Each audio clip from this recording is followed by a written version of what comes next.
Hi, everybody. Welcome. Hit me. I had a large circle. Hi, everybody. Welcome to today's Tenant Talk Live. Yeah. But like taking care of Indy, Nick Dibbins, Welcome, everybody. Feel free to drop where you're joining us from in the chat. Jeez. So people that you would know of would be. Feel free to drop where you're joining us from in the chat, everybody. Also, I know it's been like a busy season for everyone, but there's also a lot happening in the world right now. So I just want to give you all the space to feel free to share how you're feeling in the chat as well. Want to make sure we're in community with each other. And then we'll get started in just a few minutes, but feel free to continue dropping where you're joining us from in the chat.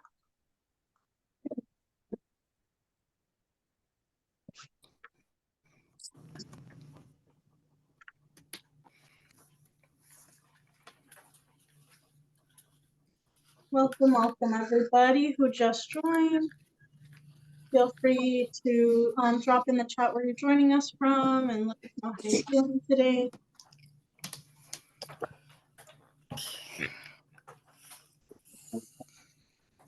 Hi, Claudia.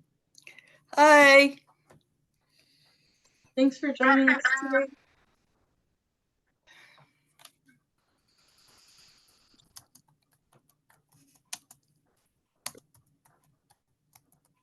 All right, we're gonna give it just a few minutes.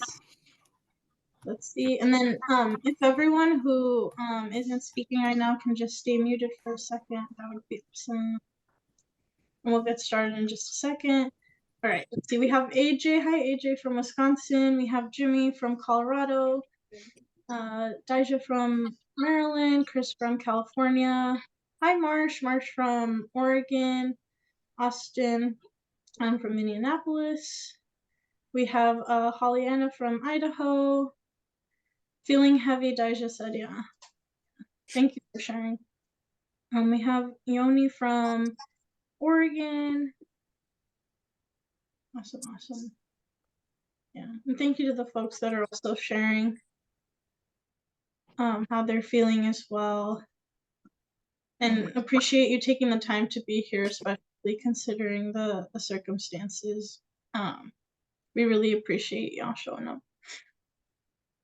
All right, I'm gonna go ahead and get us started a little bit earlier than usual, just because I want to make sure that we have enough time to get through everything, but continue to drop where you're joining us from in the chat, everyone. And then I'll just ask my colleague Gabby to continue letting in folks from the waiting room if you can. And yeah, let's go ahead and get started, everyone. Again, my name is Sid Betancourt. I use the nickname Sid, and I use she, they pronouns, and I'm a housing advocacy organizer with the National... Usually she, it. Hello? Oh, okay. Thank you. And I'm a housing advocacy organizer with NLHC. And again, you're currently joining Tenant Talk Live, where we provide opportunities for you all to connect with one another, but also with NLHC, share best practices around influencing federal housing policies and leading within your communities. And today we're going to be learning a little bit more about Section 811 from an expert at the Technical Assistance Collaborative. And you can learn more about Section 811 at the link that Gabby just dropped in the chat. And if you want to learn more about Ayana, you can also visit the link that Gabby will post in just a second. But before I invite our panelists or our guest on today, I will provide just some brief updates. And then I'll also invite a guest to briefly discuss some of the research that they're doing at MIT. So the first big thing that I'll do is just the same thing that we do when we meet up, is just sharing the community agreements. Oh, okay, there you go. Sharing the community agreements that we put together at the beginning of this year. Feel free to share your thoughts in the chat if you have any, in addition to what's already on the screen. You can also email me if you don't want to publicly say them right now, but just know that these are always amendable, so we want to make sure that this like reflects like what you want it to be. And I just want to also say that at the beginning of 2024, we're also going to spend some time rebuilding the community agreements, just so that they reflect any changes that you all might have wanted to see in the new year. So again, feel free to email me if you have any feedback on this at all. But just a reminder that here are our community agreements. And then just a reminder that if you're signed up for NLHC emails, you should be receiving an email every Friday, except for this upcoming Friday because it's a holiday. But on November 17th, we'll be sending out our connection email, which will have a recap of every call that NLHC has had in the past 2 weeks, but it'll also include a recap of this call specifically. So make sure you sign up for emails at the link that Gabby just dropped in the chat. And then just for some logistics, again, we ask folks to stay muted unless they're speaking, just to make sure that folks have a chance to speak and not be interrupted. And then if you have any questions, feel free to drop them in the chat. And then, yeah, I think that is it. But thank you again, everybody, for showing up and for participating. We really appreciate y'all being here. And I will now hand it over to our first guest today, Wonyoung So from MIT, who's going to do a brief presentation on his research on tenant screening. Let me just share my screen first quickly. So hi everyone. So thank you for inviting me to this tenant live talk. I'm really thanks for having me. And then my name is Wonyoung, and I'm a PhD candidate at the Department of Urban Studies and Planning at MIT. And then I'm doing research on the broadly kind of tenant housing technology related to tenant issues. And then specifically starting from 2020, I'm studying about tenant screening services. And then this presentation is briefly about the issues, kind of informing you about the tenant screening issues, and then also briefly introducing my most ongoing research project on collecting tenant screening reports. So I just hope to actually this presentation will be helpful for tenants who are actually struggling with this tenant screening issues. But let me just start about these issues about tenant screening first. So I just wanted to introduce the issues about tenant screening services, but then before we begin dive into these issues of tenant screening services, I want to share this. What are the tenant screening services? So the tenant screening services use criminal and eviction and credit score databases to produce tenant screening report, which you can see on the bottom. Like these are many examples of different kinds of tenant screening report to produce this report that inform landlord decision to rent their apartment or the housing. So I just briefly want to introduce how tenant screening works. So it's basically started by the applicants apply for housing and using this renter application. In these days, it's often done in online, but when applicants submit their renter application, it sometimes includes the consent to pull the tenant data set. So the applicant submit the application to landlord, then landlord ask using this consent to ask tenant data to tenant screening services. These are mostly the companies who are similar as a credit bureau, but they actually have more data than the credit bureaus like the Experian or the TransUnion, those kind of companies. Or rather, they re-ask the data set from either credit bureaus or the third-party data brokers, like the credit bureau. It means the Experian or TransUnion, those kind of companies. They provide credit scores or the credit history data set to tenant screening services, and also they on the top of that, the tenant screening services also order some data from the third-party data brokers, and then they were able to get eviction record or a criminal record of a tenant. And then tenant screening services, these provide this data to landlord, and then but sometimes with their own scores or recommendations. These are really kind of similar with the credit scores that is provided by credit bureau, but it's not actually the credit scores, but it's more of their own kind of metrics to actually kind of determine the recommendations or scores about these applicants. So these are two kind of examples of the tenant screening report with scores or recommendations. So on the left-hand side is a more really similar as the credit scores, but it's not actually credit scores. It's more of the tenant score, and they kind of basically pull all sorts of tenants data and then create their own metrics or the recommendations. Or similarly, the right-hand side also shows that these applicant scores is basically pulling all the data and then create their own scores.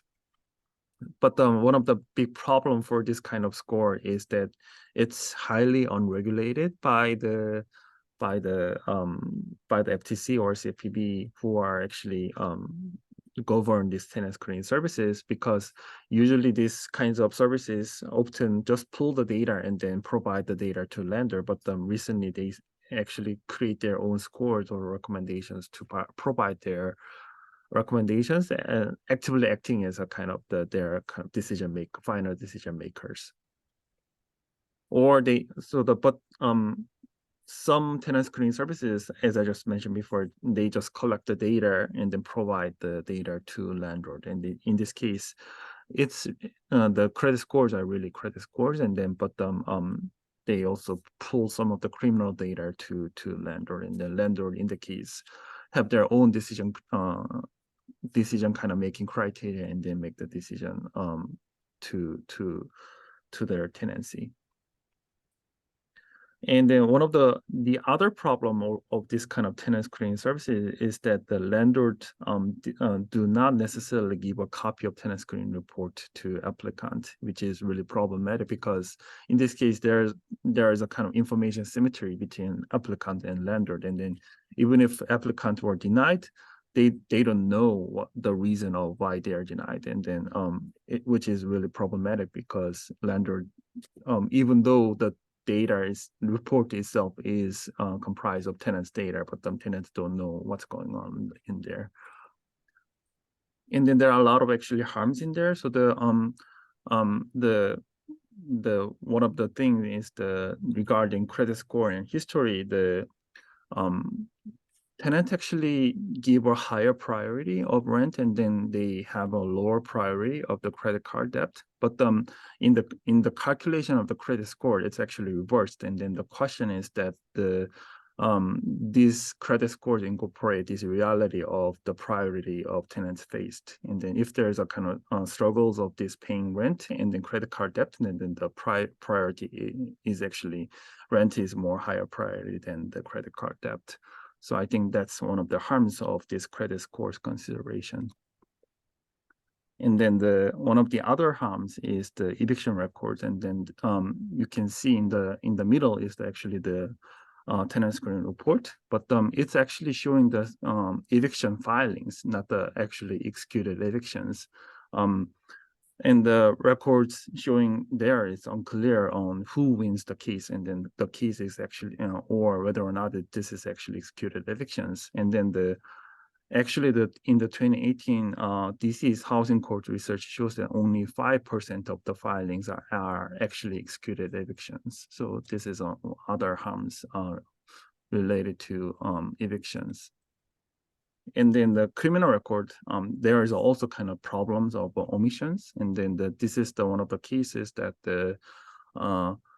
a mother and son want to live together. So she applied for housing for her son, but it got denied because of the misdemeanor record. And then it wasn't clear that this is the severeness of the criminal record is unclear on the record. So And it turned out his record is only a charge below the level of misdemeanor, and then which was ultimately withdrawn.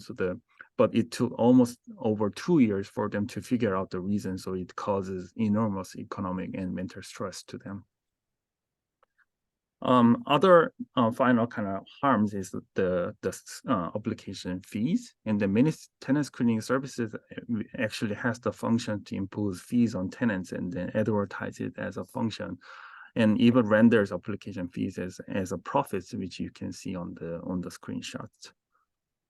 So my ongoing project, OpenTSS countering tenant screening, OpenTSS, open-tss.net, kind of try to collect the screening experiences and actual report from tenants. So we provide the tools for asking copy of tenant screening report, and then it's actually a bit challenging to require some research to know the name of tenant screening company they use. But after that, using the tool, you can actually create the letter of request and then can send it to the company to get your copy. And then we currently provide the $100 gift card as a compensation if you can actually have your copy to know the harms of this tenant screening services. So the website OpenTSS is now open to the public, so you can actually see. So please let us know if you have any questions. And yeah, thanks for having me. Thank you so much, Wonyoung. That was really, really good and really informative. So I'm grateful you came and shared the website with us, and we dropped it in the chat for everybody. The only question I did see come through came from Linda, just asking, and I think this is just like more of a research question, if you've seen this pattern, but do you think that, oh, I just lost it. Okay. Linda asked, past eviction does not predict future evictions, right?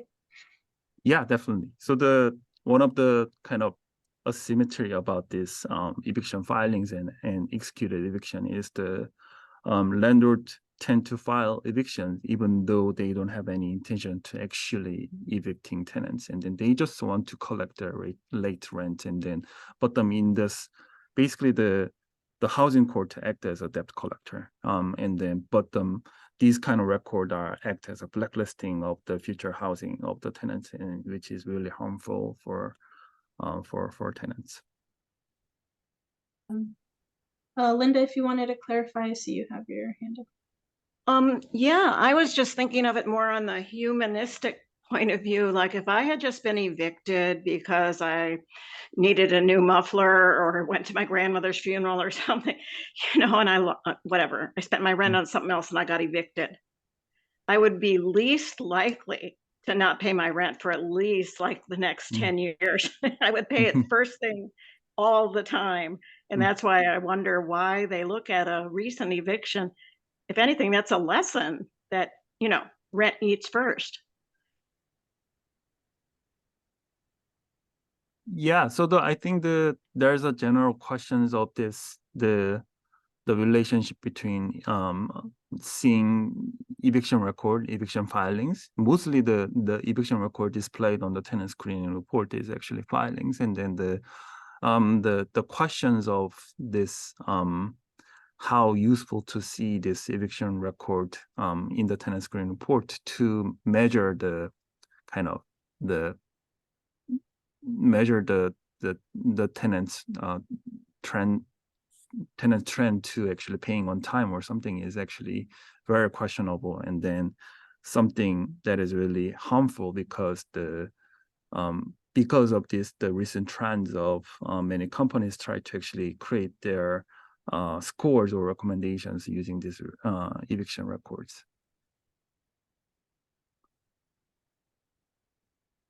Thank you so much. We'll take just one more question, and then if you can answer any of the remaining questions in the chat, Wonyoung, but I think I saw Asia raise her hand. Yes, I was wondering, when people order a tenant screening report through your website, do they need to pay the fee that is typically charged with application fees? You mean the landlord order the tenant screening report? Right, but doesn't your website allow people to order their own tenant reports? In the case, tenants who want to participate in the research, they need to ask the copy of the report to the company, not the landlord. Usually the company has the access to it, so it's quite kind of challenging to actually navigate those situations, but it's not impossible. So the website has some of the information of actually how to actually navigate that. Thanks. Thank you. Thank you again for your question, Deja, and for joining us, Wonyoung. I think there's 2 questions in the chat. And if you can just take a chance to look at them and see if you can answer them. If not, we're happy to share your contact information out afterwards so folks can get in touch with you as well. But thanks again for joining us, and thank you everybody for your good questions. We'll go ahead and move forward with our guests for today. We are going to have Ayana Gonzalez with the Technical Assistance Collaborative, and she has 20 years of experience in policies and practices related to affordable housing development and also permanent supportive housing, also known as PSH. So she has a lot of extensive knowledge around Section 811, so I'm really excited to have her here and to learn more from her. So Ayana, take it away. Thank you. Thank you. All right. So hi, everyone. My name is Ayana Gonzalez. My pronouns are she, her, hers. And I'm going to talk to you about Section 811, project-based Section 811. Next slide, please. So there's my face. So I'm a senior consultant at the Technical Assistance Collaborative, or we call it TAC. And we're this national nonprofit organization that's based in Boston, Massachusetts. And we do consulting and technical assistance around affordable housing and community-based supportive services for low-income people who have disabilities, who are exiting homelessness or at risk of homelessness, who are young families. And as part of that work, we provide technical assistance to the 31 states across the country that offer 811 PRA subsidies. And so I'm gonna stand on top of that knowledge that we've gained through that work today and talk to you a little bit about 811. Next slide, please. Okay, so what is 811 PRA? Project rental assistance. So 811 is an affordable housing resource that expands the supply of integrated, community-based supportive housing for low-income people with disabilities. So it's this housing assistance program that's funded by HUD, the United States Department of Housing and Urban Development, where states apply to the federal government for this money, and then if they're awarded the funds, they use it at each individual state level to create affordable housing with voluntary support services for very low-income people with disabilities. And it's usually in brand new housing, in tax credit housing or other private housing properties. We can break all this down in the next slide. Yes, overview. Okay, so there's 3 really important things to understand about 811. One is that it's project-based rental assistance, and we'll talk about what that means.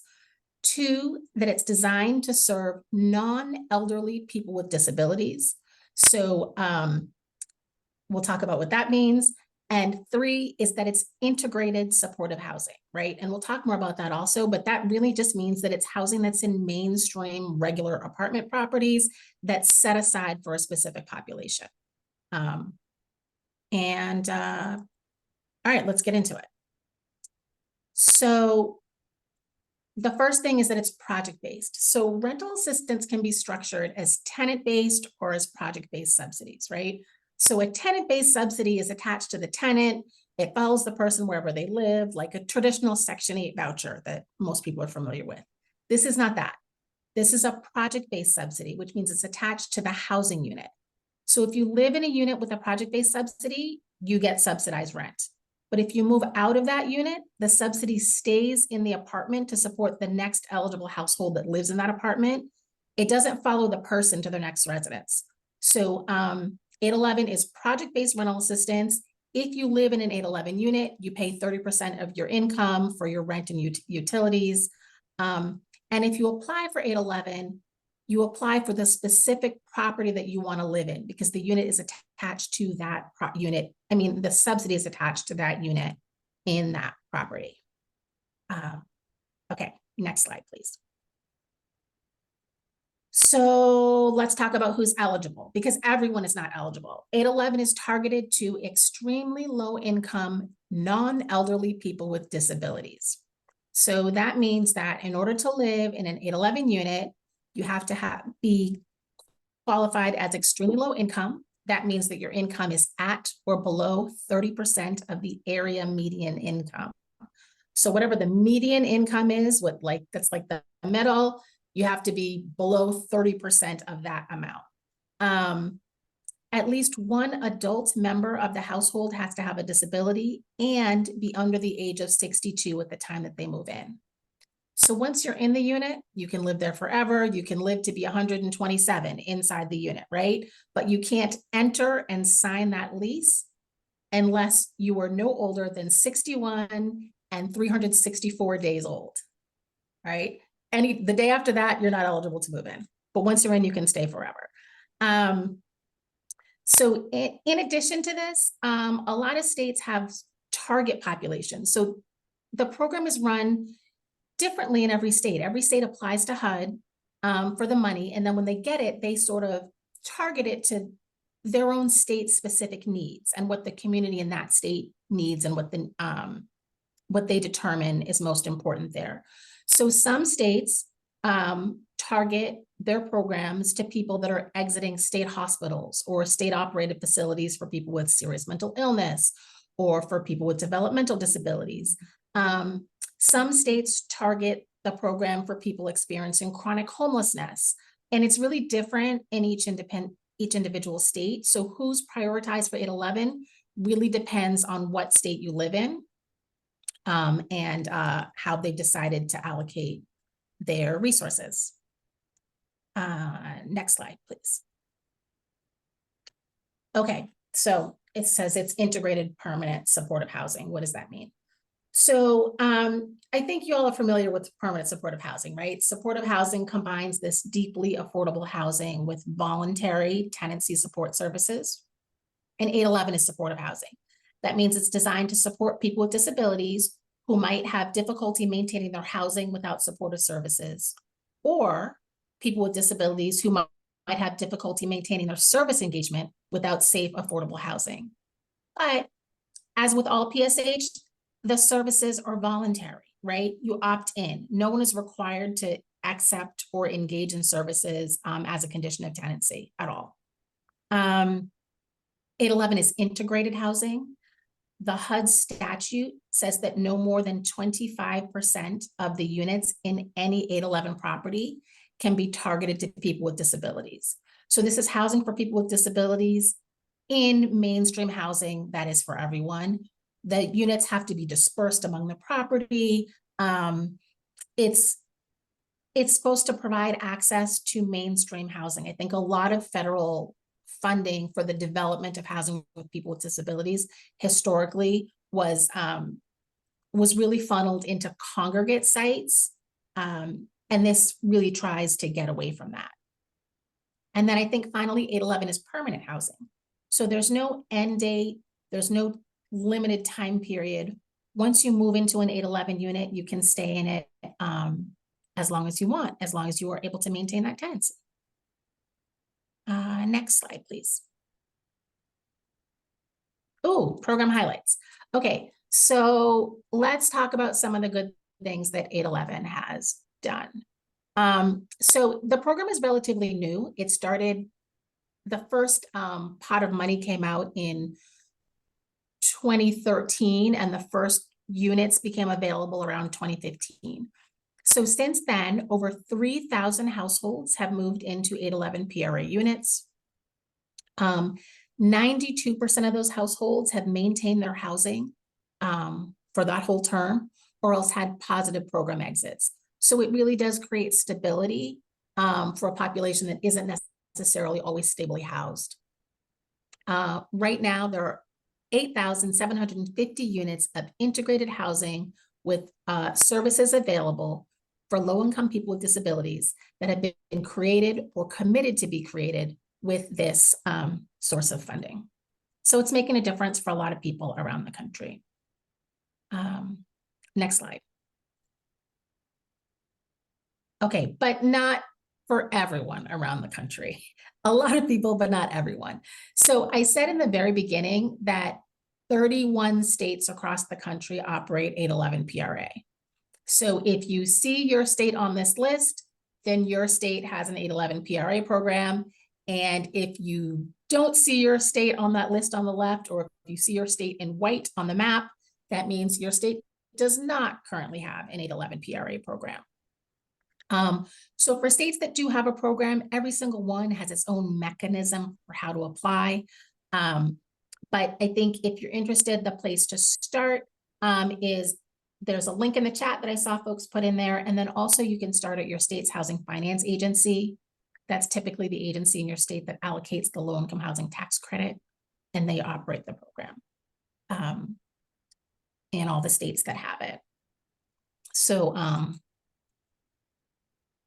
just you can take a look and find your state and see whether you've got it or not. And I think next slide, please. Do I have another? I have another slide. Yeah. Oh, okay. So this slide has a typo on it. It says the 2014 811 PRA NOFO, and it should say 2024. But so what this is about is that if you didn't see your state on the list, but you're interested in the program, there's still hope for you, right? So HUD just announced a brand new pot of 811 money, so that states that don't have the program yet can apply to start an 811 program. And also states that do have it already can apply for even more units. So the way it works is the state's housing finance agency has to apply. And in order to apply, they need to partner with their state level Medicaid or behavioral health or health and human services agency in the state. HUD really wants to see this cross-system partnership between housing and services so that folks have access to both if they want them. And they want to see that not just on the ground when the units are up and running, they want to see it from day one in the application. So the state housing agency has to apply, but they have to apply in partnership with the Health and Human Services Agency. Applications are due to HUD in February, so there's still a lot of time for states to apply. And if you're interested in doing some advocacy, you could call your state level housing commissioner at your housing finance agency to see if they plan to apply, to see how many units they're looking to apply for, to tell them, I think that we need this in this location of the state, if you are interested in doing that. And I think that's it.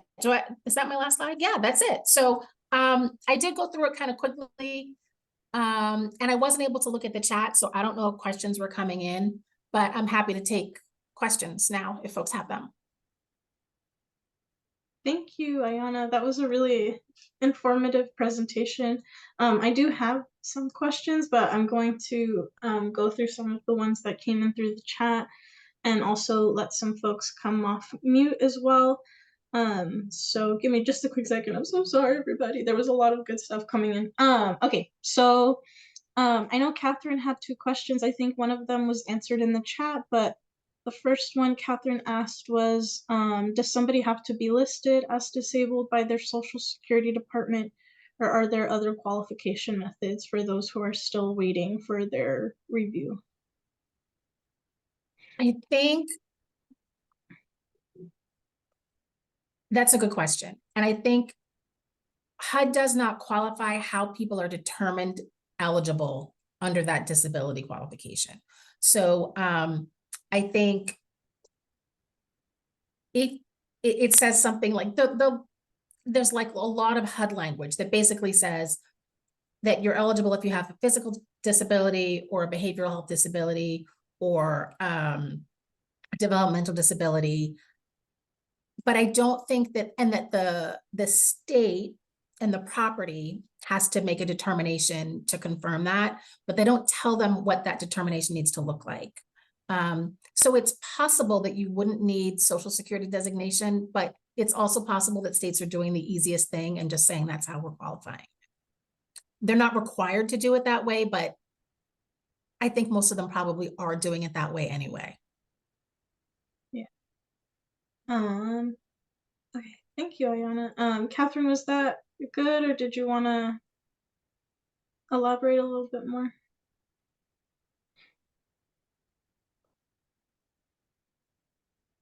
Okay. Sorry, I was sorry, I was trying to reply to one thing while I was doing that.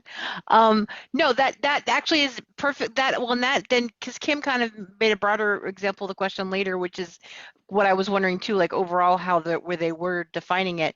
If HUD's not telling them how to define it, then I think that's also something that definitely needs to be explored about making a decision, either saying that they are going to use SS or not.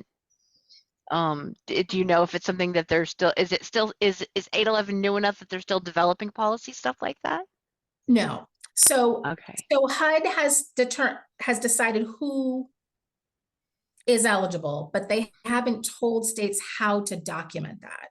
So they will say, for example, you have to have a physical disability, but they won't say how the person has to prove they have a physical disability, right? That part is left up to the state.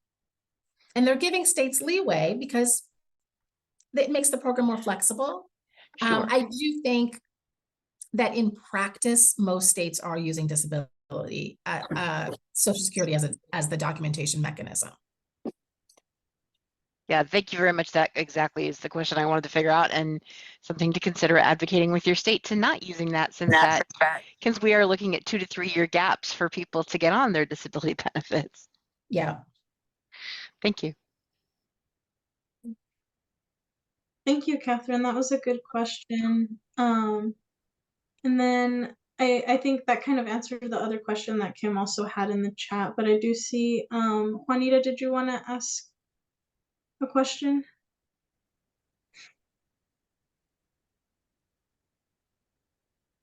No. Okay, Claudia, I think I see your hand up. Can you hear me now? Oh, okay. Sorry, Claudia. I'm sorry. Yeah, we got you. I was talking, but I got cut off.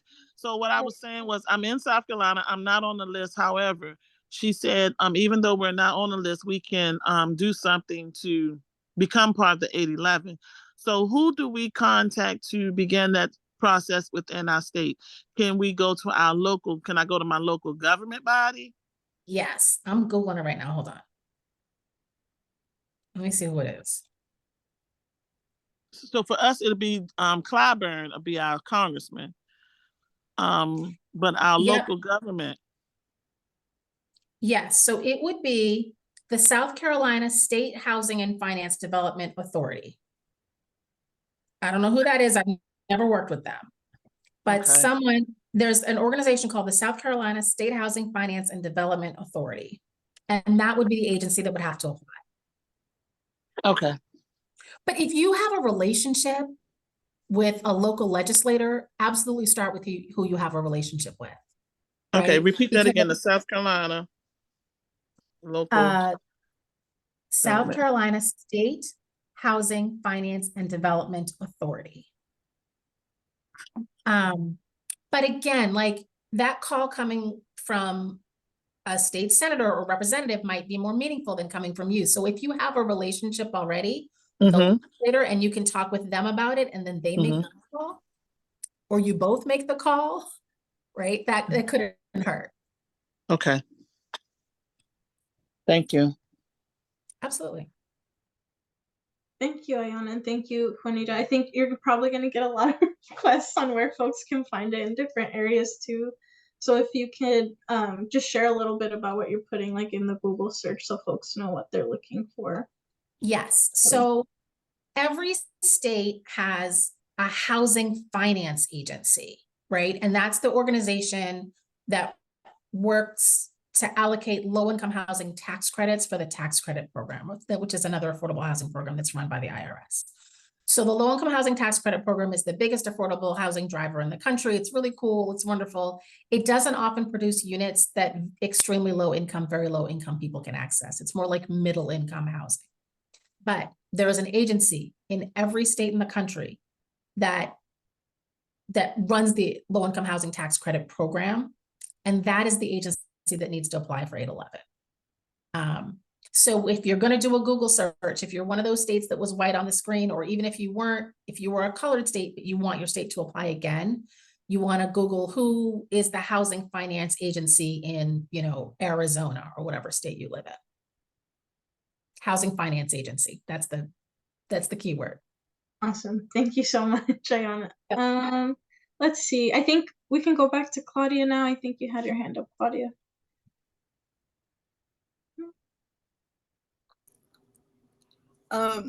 My daughter is chronically homeless, and she's having problems finding a stable place to live. Mhm. They put her in a house where there's either drug addicts or stuff, and she's trying to get out of that mess. And I just need help, somebody or whatever, to, you know, work with her to get her into some more stable housing so she can get stable. Yeah. Because she has bipolar, she has you know, she's very easily swayed and that, and then going back in the drugs. So I just need somebody to help me on the ground to get her to in a better housing situation. So yeah, that's an excellent question. And I think that like, that's a population of folks that need more resources. So anyone that has a designation of chronic homelessness is eligible for 811 because that chronic definition means that they have a disability, right? So people who are chronically homeless are eligible for 811 as long as they're between the ages of 18 and 61 and 364 days old. Yeah. So I think, as you said, if she's living in a place that might be, it sounds like maybe a congregate setting, right? Yeah. Which is, 811 is not that. And it's designed specifically to not be that because not everyone thrives in that sort of a situation, you know, and we need choice. People should have choice in housing, and some people want to live with peers and some people don't. So I think, again, what you would want to do, what state is your daughter in? Michigan. Okay, Michigan has a program. Michigan has 811. And so what you would want to do is, it's MISTA. What does that stand for? Michigan State Housing Development Authority. Okay, MISTA is the agency that administers 811 in Michigan. And you would maybe on their website, like look up 811 and see how to apply. That's what I would do. Okay. Thank you very much. You're welcome.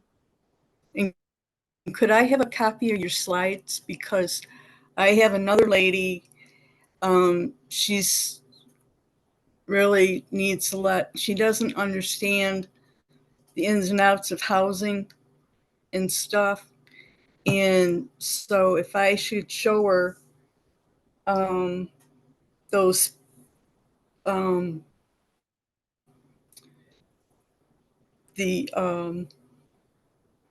what you showed, then maybe she'll understand what is going on and where she can get some help. Sure. So Sid, I'm happy for you to share the slides, but there was that one typo in there that I'd like to fix. Yeah, I can change that and then just share it with everyone if that's okay. No problem. Thank you. Awesome. Yeah. I can't track all the things in the chat, but I did see one question come up that asked if substance use disorder counts as a disability. And as far as the HUD 11 program is concerned, it does not. So behavioral health, mental illness, developmental disabilities, yes. Substance use does not on its own without a co-occurring mental illness qualify as a disability for the 811 program. Okay. That's I mean, she's bipolar, and getting into that getting pressured by peers to use drugs, it just makes her worse. Yeah. So, Yeah, this might be a great resource for her. okay, thank you. Thank you, Claudia. And thank you for sharing too. And fingers crossed that all goes well and that your daughter's able to have access to those resources. I see Mrs. B has her hand up, and then I know Ayana, you answered the question in the chat too about the substance abuse order. So, Mrs. B, the floor is yours. Thank you. Mhm. Ms. Gonzalez, thank you for your informative presentation.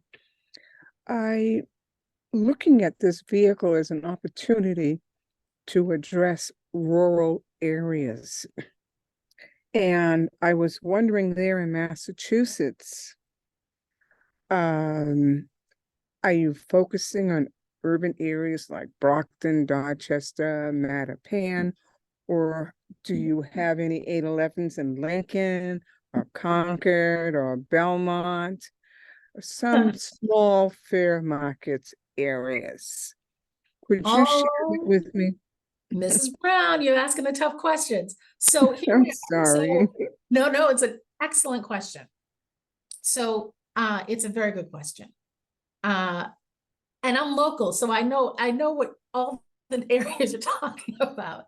The answer is that for the most part, in Massachusetts, 90 to 100% of these units are tied to low-income housing tax credit properties. And low-income housing tax credit properties are typically big, 50 units or more, but typically 150 unit properties. And those tend, there's no 150 unit affordable housing in Lincoln. You know what I mean? It's not going there. But well, you have Lincoln Woods. You have Lincoln Woods. There is Lincoln Woods. I don't know if there's 811 in there. So they can do up. So Massachusetts limits HUD allows up to 25% of the units to be 811. Massachusetts, because they have local integration for disabilities rules, allows no more than 15%. Okay. But up to 15% of any of these tax credit properties can have 811 units in them.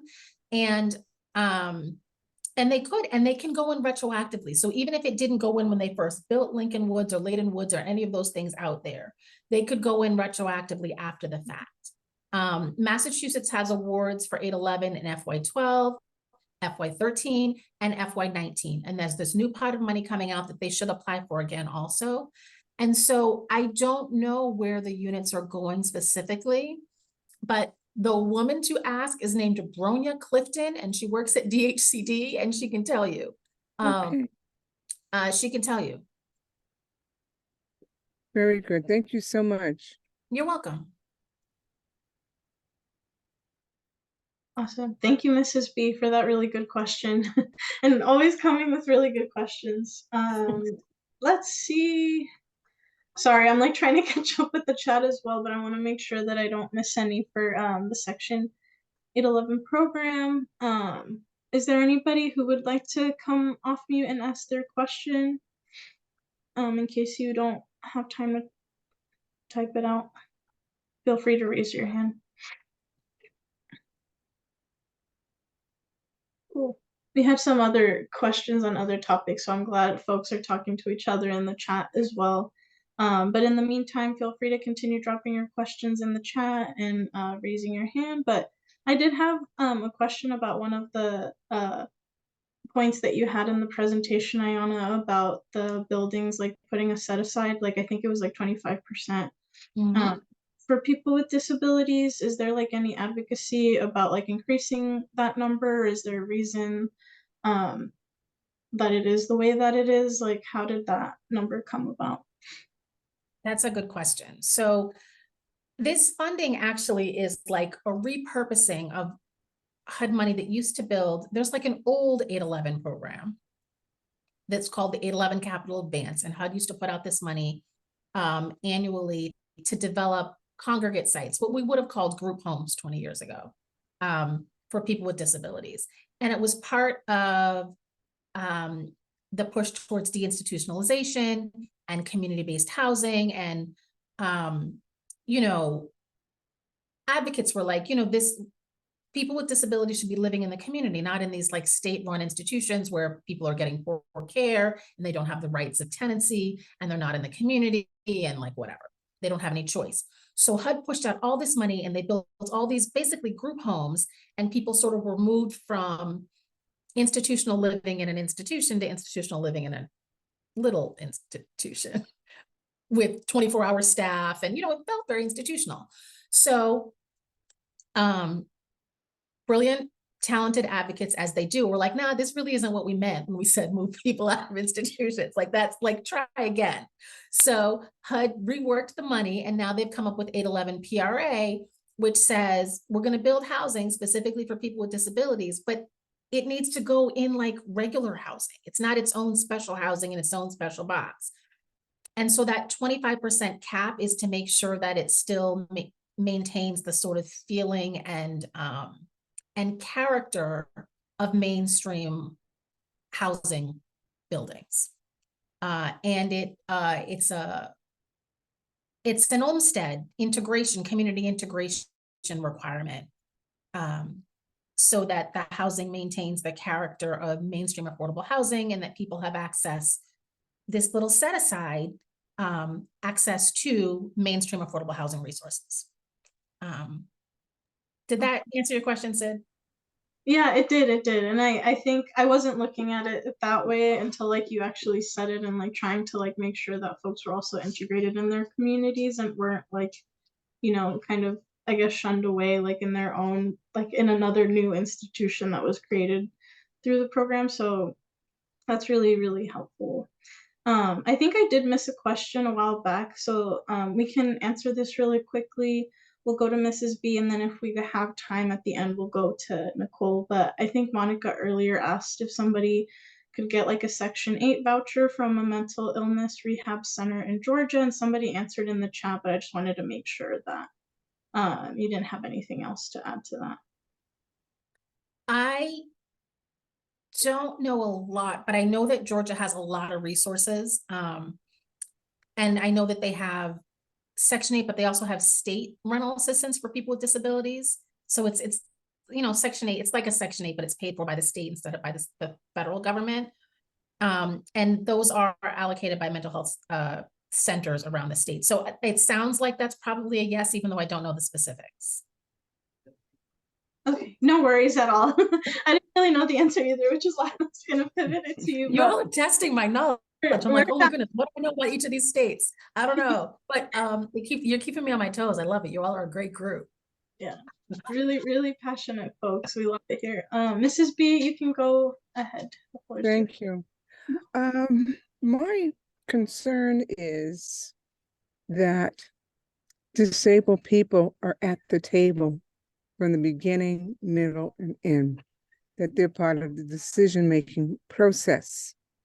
So has your experience shown that they're including these disabled people in the development process so that their concerns and their needs are addressed in the very beginning? And if not, why not? And why not make it a practice for today and in the future? Okay, this is another great question. So my experience has been that at the level of HUD, when they figure out that they have some money and they want to push it down to states, that they do engage probably, maybe not individuals with disabilities, but advocacy groups that represent them, right? They'll get all the big advocacy groups in there to look at what they're doing, to evaluate it, to see if it makes sense. And I would hope that those advocacy groups are taking it to actual individuals, right? Or are led by individuals with disabilities. I think it's important that we stress that they be at the table, that they be part of the decision-making process, as opposed to agencies advocating for them, because we have. I think that's right. I also, though, I want to. Oh, you finished, and then let me go. I'm sorry. No, we have to teach the voiceless to have his and her voice, so that they can say what works for them as opposed to advocates advocating. I You know, think we need that's right. all of it, but more importantly, we need to hear from the specific individuals who have disabilities. And thank you. Yes. So what I would say about that, right, is that at the HUD level, I'm not sure there's much currently. You know, we did a listening session. I think there were, well, so TAC put together a listening session where I work at TAC. We did a listening session back in, I take it back. They did. We did a listening session for them. So that they could figure out how to put out this money that is out there now, this 2024 new money.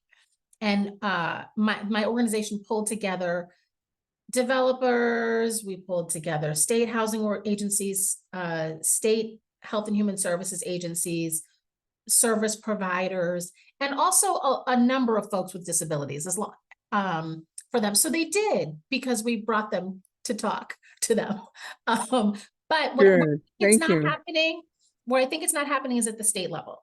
And in those sort of state level decisions that you were talking about before, about where and how and when to allocate the resources, what developments to put these units in, what communities, I don't know that they're engaging people that are going to actually access and utilize the units in those decisions at all. So that's a great place for more input.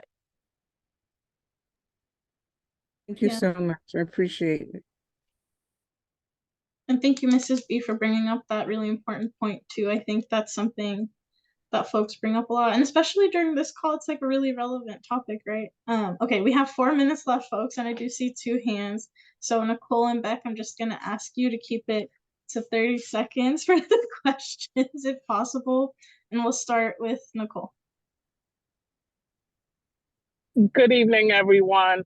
My question, I hope it's short. I just want to know if the 811 PRA program funds could be used for existing projects as well. Like if you just want to add some subsidized units to your building. Yes, ma'am. That's very simple. Very Thank quick, you. yes. That can be, yes. Okay, you answered my question. Thank you. Thanks, Nicole. Go ahead, Beck. This is Beck. Thanks so much, y'all. I really appreciate the conversations happening, and I do want to say, because it had been mentioned by Mrs. Brown, that so Centers for Independent Living help folks with disabilities in every state and every county of the United States. They're mandated by federal funding, and they can help folks get a seat at the table for things like this. And in the same vein, my Center for Independent Living, specifically myself, is working on getting Section 8 housing choice vouchers extended to have more than 60 days to search. So if you are interested in that initiative, I would love to connect. I'm going to put my email in the chat. Thanks so much, all. Thanks so much, Beck. Ayana, was there anything else that you wanted to add to that, or any last minute thoughts that you wanted to share with the group? No, thank you so much for having me. This was so much fun, and I like, invite me back anytime. Y'all are great. Awesome. Yeah, and thank you so much for joining us again, and for making this a very educational session, but also a very productive one. We really appreciate you for joining us, and thank you everybody for your really good questions today too. So yeah, I'll just go ahead and wrap us up in 1 minute. Let's see if I can do it. So our next Tenant Talk Live will be on December 4th at 6 p.m. Eastern Time. And if you all remember, we had a discussion scheduled with the Assistant Deputy Secretary Michelle Perez from HUD in August, but we were having like a disaster in the Northeast region of the United States at that time, so we rescheduled it to December 4th. And so we just are going to have HUD do a brief presentation, and we're also going to have time for us to ask ADS Perez some questions. And I'm going to ask, please come prepared to ask any questions that you have about Section 3. We're going to send out some materials too, so you all are aware of what the program is, but there will also be like a brief primer during that call. But we just ask that you keep the questions tied to the topic for that call. And then we're always looking for folks who are interested in sharing their story on our home front blog. And we post one like once a month for folks. And yeah, you can email outreach@nlhc.org if you want to learn more about like what the requirements for those are. There's not really any requirements, sorry, but like the guidelines for the blog post. And then if you are not part of our Facebook group yet and want to be part of our Facebook group, Gabby's gonna drop, or she already dropped it in the chat. So feel free to join that so you all can stay in community with one another. And then just two more things that I didn't add on this before, but I did read the survey responses and I went through them, and I just want to thank everybody who gave us really good feedback to build on for next year. We're really looking forward to taking in that feedback and not just developing this meeting further, but also making it very, very like intentional changes that'll make sure that this is like serving the purpose that you all want. So thank you for that. And then, yeah, I think that's it. But thank you all so much for coming today, and we'll see you on December 4th. Thank you. Bye-bye.